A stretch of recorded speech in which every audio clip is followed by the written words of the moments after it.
آج میں اس موقع پر عاشق رسول، عاشق خیر الورا، محب اولیاء، قرۃ عیون الصلحاء میر کاشف صاحب اور ان کی تمام ٹیم کو، رفقا کو، معاونین کو ہدیہ تبریک پیش کرتا ہوں، خراج تحسین پیش کرتا ہوں۔ یہ کام ہم سب کی ذمہ داری ہے۔ جس کام کا بیڑا انہوں نے اٹھایا ہے یا جو کام یہ کر رہے ہیں، اس کی برکتیں نہ صرف انہیں حاصل ہوں گی بلکہ ہمارے پورے معاشرے کو حاصل ہوں گی، اور ان کے اس عمل سے نہ صرف یہ کہ ادب قرآن کا جو فریضہ ہم سب کا تھا وہ یہ ادا کر رہے ہیں، نہ صرف ادب کی برکت سے ہمیں، ہمارے معاشرے کو رحمتیں حاصل ہوں گی، بلکہ اس کے ساتھ ساتھ ایک شعور بھی پیدا ہوگا، ایک فکر بھی عام ہوگی، آنے والی نسلوں کے دلوں میں قرآن پاک کے ادب کا جذبہ بھی پیدا ہوگا۔ تو آج جس سلسلہ خیر کو آپ شروع کر رہے ہیں، یہ بڑی برکتوں والا سلسلہ ہے، یہ بڑی برکتوں والا کام ہے، اور اگر ہم یہ کام نہ کریں تو قرآن مجید کے مقدس اوراق کی بے ادبی ہو رہی ہو تو اس کی بڑی نحوستیں ہیں، عذاب ہے، اور یہ بے ادبی ہمارے لیے مزید مصائب اور عذاب کے نزول کا باعث بن سکتی ہے۔ تو ادب کرنا باعث رحمت ہے اور بے ادبی باعث عذاب ہے۔ آج میں پیر کاشف صاحب اور ان کے تمام رفقا کو ہدیہ تبریک پیش کر رہا ہوں، جو پورے معاشرے کی طرف سے ایک فرض ادا کرنے، ایک ذمہ داری ادا کرنے کا عزم کر رہے ہیں، اور عملی اعتبار سے کچھ عرصے سے کام کر بھی رہے ہیں۔ ہم سب کی محبتوں کے حقدار ہیں، ہماری دعاؤں کے مستحق ہیں۔ آج اس محفل میں شامل ہو کر آپ لوگوں نے ان احباب کے ساتھ محبت کا اظہار بھی کیا ہے اور اس عزم کا اظہار بھی کیا ہے کہ جو عظیم کام آپ کر رہے ہیں اس میں ہم سب آپ کے ساتھ ہیں۔ چند دوستوں نے انشاءاللہ کہا ہے، میرے خیال میں آپ سارے جو آئے ہیں وہ اسی جذبے کے ساتھ آئے ہیں کہ پیر کاشف صاحب ان کے ساتھی اکیلے نہیں ہیں اس مشن میں، ہم سب ان کے ساتھ ہیں، ہماری محبتیں ان کے ساتھ ہیں۔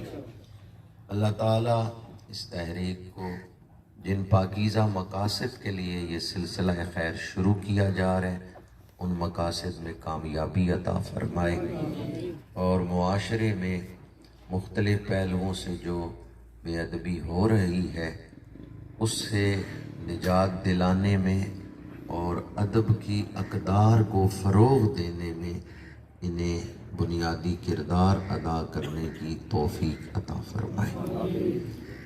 میں نے خطبہ کے دوران قرآن پاک کی مشہور آیات مبارکہ تلاوت کی ہیں۔ اپنی مرضی سے ہم اللہ تعالیٰ سے بہت کچھ مانگتے ہیں، یا اللہ دولت دے دے، صحت دے دے، عزت اور مرتبہ دے، یا اللہ خوشیاں عطا فرما۔ اپنی مرضی سے ہم بہت کچھ مانگتے ہیں۔ کبھی اس سے بھی پوچھا ہے تو بتا کیا مانگے؟ جس نے عطا کرنا ہے اس سے بھی کبھی پوچھا ہے کہ تجھ سے کیا مانگنا چاہیے؟ اللہ کریم نے قرآن پاک میں دعائیں نازل فرمائی ہیں۔ قرآن اللہ کا کلام ہے تو پھر اس میں دعائیں کیوں ہیں؟ اللہ نے تو عطا کرنا ہے، پھر اس نے دعائیں کیوں نازل فرمائی ہیں؟ قرآنی دعاؤں کا مقصد یہ ہے کہ اللہ کریم نے ہمیں تعلیم دی ہے، ہمیں سکھایا ہے کہ یہ چیزیں مجھ سے مانگو، یہ چیزیں مانگنی چاہیے۔ ان چیزوں کی طرف دھیان دو۔ تو اللہ کریم نے جو قرآن پاک میں دعائیں نازل فرمائیں وہ ہماری رہنمائی کے لیے اور ہماری تربیت کے لیے۔ قرآن پاک میں جو سب سے پہلی دعا ہے وہ ہے اہدنا الصراط المستقیم، پروردگار ہمیں سیدھے راستے کی ہدایت عطا فرما۔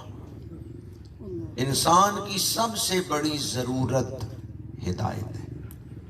ہدایت ہی اس وجود کو انسان بناتی ہے، ورنہ اگر ہدایت نہ ہو تو کوئی درندہ اتنا خطرناک نہیں ہوتا جتنا خطرناک یہ انسانی وجود بن جاتا ہے۔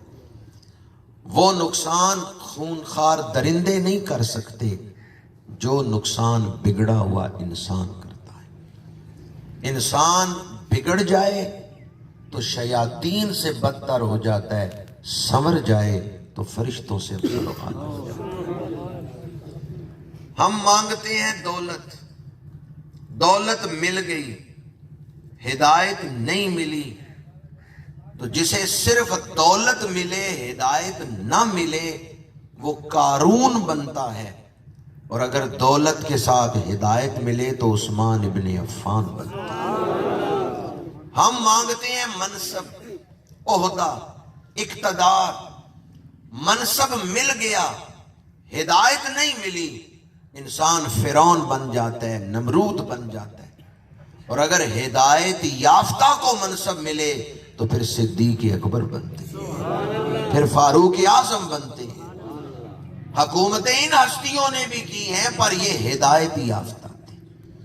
وہ ایک نعمت جو باقی ساری نعمتوں کو نفع بخش بنا دیتی ہے وہ ہدایت ہے۔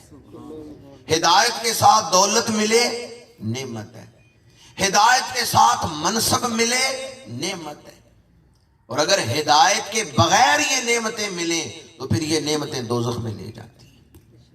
وہ ایک نعمت جو باقی ساری نعمتوں کو نفع بخش بنا دیتی ہے وہ ہدایت ہے۔ ہماری سب سے بڑی ضرورت ہدایت ہے، اس لیے اللہ کریم نے قرآن پاک میں سب سے پہلے یہی مانگنا سکھایا ہے، اہدنا الصراط المستقیم، پروردگار ہمیں سیدھے راستے کی ہدایت عطا فرما۔ صراط الذین انعمت علیہم، راستہ ان لوگوں کا جن پر تو نے انعام نازل کیا، غیر المغضوب علیہم ولا الضالین، نہ ہی وہ گمراہ ہیں نہ ہی ان پہ غضب ہوا، ایسے انعام یافتہ بندوں کا راستہ ہمیں دکھا۔ سورہ فاتحہ مکمل ہو گئی، آگے سورہ بقرہ شروع ہوئی۔ اگرچہ یہ دو الگ صورتیں ہیں لیکن مضمون ایک ہی چل رہا ہے۔ سورہ فاتحہ میں ہے اہدنا، سورہ بقرہ میں ہے ھدی للمتقین۔ سورہ فاتحہ میں سوال ہے، سورہ بقرہ میں اس کا جواب ہے۔ سورہ فاتحہ میں دعا ہے، سورہ بقرہ میں اس کی قبولیت ہے۔ سورہ فاتحہ میں مانگنا سکھایا گیا، اہدنا الصراط المستقیم، اور سورہ بقرہ میں اس دعا کی قبولیت تک پہنچا دیا گیا، ذالک الکتاب لا ریب فیہ۔